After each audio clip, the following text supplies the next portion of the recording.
প্রিয় viewers, welcome back to Humaira's kitchen. আজকে একটু অন্য রকমের একই ভিডিওতে 3টে রেসিপি শেয়ার করব আপনাদের সাথে। আর তিন রকমের রেসিপি। আর তৈরি করেছি একটা পাইনাপল বা আনারস দিয়ে।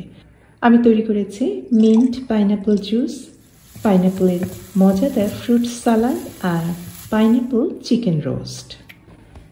আশা করছি 3টে রেসিপির মধ্যেই নতুনত্ব কিছু খুঁজে পাবেন। আর বিশেষ করে পাইনাপল চিকেন রোস্ট তো একেবারেই নতুন একটা রেসিপি। একটা পাকা আনারস ধুয়ে নিয়ে চোকা ছাড়িয়ে আমি কিউব করে কেটে নিয়েছি। ব্লেন্ডারে আমি দিয়েছি বেশিরভাগ পরিমাণ পাকা আনারস। এটা আমি জুস আর চিকেন রোস্টে ব্যবহার করব। আর ব্লেন্ড করার সময় আমি মুঠো খানিক পরিমাণ কাজু বাদাম আমি 2-3 ঘন্টার জন্য গরম পানিতে ভিজিয়ে রেখেছিলাম, সেটা দিয়ে দিলাম। আর মুঠো খানিক পরিমাণ কিশমিশ, এটাও আমি 2-1 ঘন্টা আগে ভিজিয়ে রেখেছিলাম, সেটাও দিয়ে দিলাম পানির সমেত। এখন খুব ভালোভাবে একদম মিহি করে ব্লেন্ড করে নিয়েছি। কিশমিশ দিয়ে ব্লেন্ড করার জন্য এই আনারসের পিউরেটা কিন্তু বেশ মিষ্টি স্বাদের হয়েছে। তৈরি থাকলো আনারসের পিউরেটা। আর প্রথমে আমি আনারসের ফ্রুট সালাডটা তৈরি করে দেখাচ্ছি। কেটে নেওয়া আনারসের কিউবগুলির মধ্যে আমি মিশিয়ে দিলাম কিছুটা চিলি ফ্লেক্স ঝাল ঝাল হওয়ার জন্য, আর দিয়েছি সামান্য কিছুটা কালো গোলমরিচের গুঁড়া, সামান্য কিছুটা লবণ দিয়ে ভালোভাবে মাখিয়ে নিলাম। আনারসের টুকরাগুলি আমি এখন ফ্রাই প্যানে ভেজে নেব। আমি সামান্য কিছুটা মাখন দিয়ে দিয়েছি। আনারস এবং মাখন এই দুটার কম্বিনেশন কিন্তু খুব ভালো হয়। আর দিয়েছি আমার স্বাদ অনুযায়ী সামান্য কিছুটা মধু। আপনার ইচ্ছা করলে এখানে চিনিও ব্যবহার করতে পারেন। একটা কাঁচামরিচ দিয়ে দিয়েছি, বিচিটা ফেলে দিয়েছি, সুগন্ধের জন্য দিয়েছি। আর দিয়ে দিলাম 5-6টার মতো ফ্রেশ মিন্ট বা পুদিনা পাতা। পুদিনা পাতা দেওয়ার পরে জাস্ট মিনিট খানেক চুলাটা বন্ধ করে দিয়েছি, নাড়াচাড়া করে তুলে নিলাম। এই আমার হয়ে গেল আনারসের একটু টক মিষ্টি স্বাদের ফ্রুট সালাদ। এখন চিকেন রোস্টটা তৈরি করব। আমি 3টা এই ধরনের রান থানের মাংস নিয়েছি। চামড়াটা আমি ফেলে দিয়েছি আর ভালোভাবে ধুয়ে নিয়ে আমি মাংসটা কিছুটা আমি চিড়ে নিচ্ছি। এমনভাবে চিরবেন যাতে মাংসের এই চিরাটা মাংসের এই হাড্ডির উপরে গিয়ে পড়ে। মাংস এভাবে চাকু দিয়ে বা বটি দিয়ে চিরার সময় যদি এই চাপটা হাড্ডির উপরে গিয়ে পড়ে, তাহলে কিন্তু দেখবেন যে মাংস রান্না করার পর হাড্ডি থেকে মাংস আর খুলে আসছে না। ম্যারিনেট করছি ধুয়ে নেওয়া মাংসগুলি 2 চা চামচ পরিমাণ টক দই দিয়ে। চিলি ফ্লেক্স দিয়েছি আর দিয়েছি 1 চা চামচের মতো জিরা গুঁড়া। ভালোভাবে মাখিয়ে নিয়ে আমি জাস্ট 15 থেকে 20 মিনিটের জন্য রুম টেম্পারেচারে রেখে দিচ্ছি ম্যারিনেশনের জন্য। 15-20 মিনিট ম্যারিনেশন করার পরে এখন এই মাংসগুলি একটু ভেজে নিতে হবে। প্যানে দিয়েছি সামান্য কিছুটা তেল, আপনারা মাখন বা ঘিও ব্যবহার করতে পারেন। আর এদিক ওদিক উল্টিয়ে পাল্টিয়ে একটু লাল লাল করে ভেজে নিচ্ছি। মাংসগুলি লাল লাল করে ভাজা হয়ে গিয়েছে, আমি তুলে রাখলাম। আর অন্য একটা প্যানে আমি দিয়েছি সামান্য কিছুটা সিকি কাপের মতো তেল, তবে আপনার একই কথা বাটার বা ঘি ব্যবহার করতে পারেন। একটা মাঝারি সাইজের পেঁয়াজ আমি স্লাইস করে দিয়ে দিয়েছি। পেঁয়াজ বেশিক্ষণ ভাজবো না, জাস্ট একটু চকচকে ট্রান্সপারেন্ট লুকটা এসেছে। এখন দিয়ে দিলাম লবণ। লবণ দেওয়ার কারণে এই পেঁয়াজ কিন্তু একদমই গলে যাবে। যেসব রেসিপিতে পেঁয়াজ বাটার কথা বলা হয়, সেক্ষেত্রে এইভাবে কিন্তু পেঁয়াজ না বেটেও পেঁয়াজ একেবারে গলিয়ে ফেলতে পারেন। একটু হালকা ভেজে লবণটা দিয়ে দিবেন, তাহলেই কাজ হয়ে যাবে। আর আমি এখানে ফ্রোজেন আদা রসুনের পেস্ট দিয়ে দিয়েছি। এখানে প্রায় 1 টেবিল চামচের মতো আদা রসুনের পেস্ট আছে। মশলা কষানোর জন্য পরিমাণ মতো পানি দিয়ে দিয়েছি। আর দিয়ে দিয়েছি মাস্টার্ড পেস্ট বা সরিষা বাটা।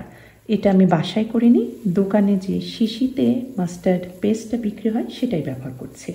এখানে প্রায় আছে 1 চা চামচের মতো। অবশ্য বাসায় পাটায় বেটেও এই মাস্টার্ড পেস্ট দিতে পারেন। বাটার সময় একটা মরিচ আর সামান্য কিছুটা লবণ দিয়ে বেটে নেবেন, তাহলে সরিষা বাটার মধ্যে তিতা ভাবটা থাকবে না। এই চিকেন রোস্টের রান্নাটা কিন্তু হবে হলুদ রঙের, লালচে টাইপের হবে না। আধা চা চামচের মতো দিয়ে দিয়েছি হলুদ গুঁড়া, আর আধা চা চামচের মতোই দিয়ে দিলাম ধনে গুঁড়া। রংটা হলুদ রাখার জন্যই কাঁচামরিচ দিলাম 2টার মতো। আমি ছোট ছোট টুকরা করে দিয়েছি, কারণ আছে নাড়তে নাড়তে কিন্তু এই কাঁচামরিচ সম্পূর্ণ গলে যাবে। আর দিয়ে দিয়েছি এখন ভেজে রাখা মুরগির মাংসগুলি। একটু নাড়াচাড়া করছি, মশলার মধ্যে ভালোভাবে মাখিয়ে নিচ্ছি, মাংসটা কষিয়ে নিচ্ছি তেলের মধ্যে। আর এখন আমি কিছু দিচ্ছি গরম মশলা। আমি কিন্তু গরম মশলা গুঁড়া দিচ্ছি না, গুঁড়া দিলে কিন্তু রঙটা কালো হয়ে যেতে পারে। দিয়ে দিলাম 2টা তেজপাতা, 2টা দারচিনি, 5-6টার মধ্যে দিয়েছি কালো গোলমরিচ, 2টা দিয়েছি এলাচ, আর দিয়েছি সামান্য কিছুটা জায়ফল গুঁড়া। এটা সিকি চা চামচের মতো হবে। আর যে পাইনঅ্যাপল পিউরেটা করে রেখেছিলাম কিশমিশ আর কাজু বাদাম দিয়ে একসাথে বেটে, সেটাই দিয়ে দিলাম। এখানে কতটুকু হবে? এখানে প্রায় 1 কাপের মতো হবে। আপনারা যদি চিকেন রোস্টের গ্রেভিটা বা শুরুয়া বা ঝোলটা এটা যদি বেশি পরিমাণে করতে চান, তাহলে আনারসের পিউরের পরিমাণটা বাড়িয়ে দেবেন। আর মাংসটা ম্যারিনেট করে রেখেছিলাম যে কন্টেনারের মধ্যে দই দিয়ে, সেটা একটু ভালোভাবে ধুয়ে পানি সম দিয়ে দিলাম। এখন আর কিছুই না, এখন ঢাকনা দিয়ে ঢেকে রান্না করব। চুলার আঁচটা কিন্তু এখন মিডিয়াম থেকে একটু লো হিটে থাকবে, আস্তে আস্তে রান্না হবে। তেলটা বেশ ছেড়ে দিয়েছে, একেবারে মাখা মাখা হয়ে গিয়েছে। এখন দিয়ে দিলাম সামান্য কিছুটা স্প্রিং অনিয়ন ছোট ছোট টুকরা করে, আর দিয়েছি 3-4টার মতো কাঁচামরিচ একটু ফেলে দিয়েছি সুগন্ধের জন্য। আর স্প্রিং অনিয়ন এটা কিন্তু অপশনাল, এর বদলে আপনারা কিন্তু ধনেপাতা কুচি বা মিন্ট বা পুদিনা পাতা কুচিও কিন্তু দিতে পারেন। আর এই সমস্ত দেওয়ার পরে আর কোনো কিছু না, জাস্ট 5 মিনিট ঢাকনা দিয়ে ঢেকে রেখে রান্না হয়ে গেল খুব মজাদার আনারস চিকেন রোস্ট।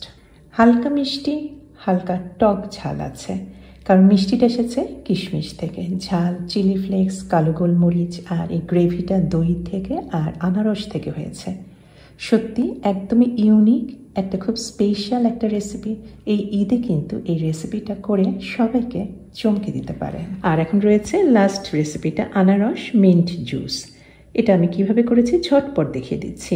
আমি হাঁড়িতে নিয়েছি মুঠো খানেক পরিমাণ ফ্রেশ পুদিনা পাতা, 5-6টার মতো দিয়েছি কাঁচা আদার স্লাইস, একটুখানি দিয়েছি মধু, এটা আপনাদের টেস্ট অনুযায়ী নির্ভর করবে, চিনিও দিতে পারেন, গুঁড়ো দিতে পারেন, আর দিয়েছি 2টা ছোট এলাচ, আর 3 কাপের মতো পানি দিয়ে চুলায় উঠিয়ে দিয়েছি। এখন মিডিয়াম থেকে একটু লো হিটে আমি জাল দেব প্রায় 15 মিনিটের মতো। 15 মিনিট জাল দেওয়ার পরে সমস্ত কিছু নির্যাস আর সুগন্ধ কিন্তু পানির মধ্যে চলে এসেছে। মিন্টের সুগন্ধ পাচ্ছি, আদার একটা সুগন্ধ পাচ্ছি, আর স্বাদ পাচ্ছি, আমি একটু টেস্ট করেছি, আর মধুর একটা হালকা মিষ্টি ভাব আছে। সম্পূর্ণটাই আমি ঝাঁঝরিতে ছেঁকে নিয়েছি। আর খুব সহজ, এর মধ্যে এখন আনারসের যে পিউরিটা আমি করে রেখেছিলাম সেটাই মিশিয়ে দিলাম। আর এটা তো আমি চিকেন রোস্টের জন্য কিছুটা কিশমিশ দিয়েছিলাম আর কাজু বাদাম দিয়েছিলাম, এই কারণে জুসটা একটু লিকুইড করার জন্য আর একটু ট্রান্সপারেন্ট করার জন্য আমি ছেঁকে নিচ্ছি। ছেঁকে নেওয়া জুসের মধ্যে 2টা ইনগ্রেডিয়েন্টই দেব, কালা নমক বা ব্ল্যাক সল্ট আর খাওয়ার লবণ। 2টা মিলে ভালোভাবে মিশিয়ে নিলেই তৈরি হয়ে গেল খুব মজাদার একটা পাইনঅ্যাপল জুস। আর জুস পরিবেশন করার সময় অবশ্যই বরফ তো দিতেই হবে। হালকা মিষ্টি আর পাইনঅ্যাপলের সুগন্ধে ভরা, স্বাদে ভরা, আর মিন্টের, আদার আর এলাচের একটা হালকা সুগন্ধ পাবেন। অবশ্যই করবেন এই ঠান্ডা ঠান্ডা জুসটা এই গরমে গ্রীষ্মের দিনগুলিতে। আশা রাখি এক আনারস দিয়ে তৈরি করা 3 রকমের রেসিপি সবাই পছন্দ করবে। আর রেসিপি পছন্দ হলে অবশ্যই আমার চ্যানেলকে সাবস্ক্রাইব করে আমার চ্যানেলের সাথেই থাকবেন। তাহলে আজকে এখানেই শেষ করছি, সবার সুস্বাস্থ্য আর মঙ্গল কামনা করে। আমি হুমায়রা, আল্লাহ হাফিজ।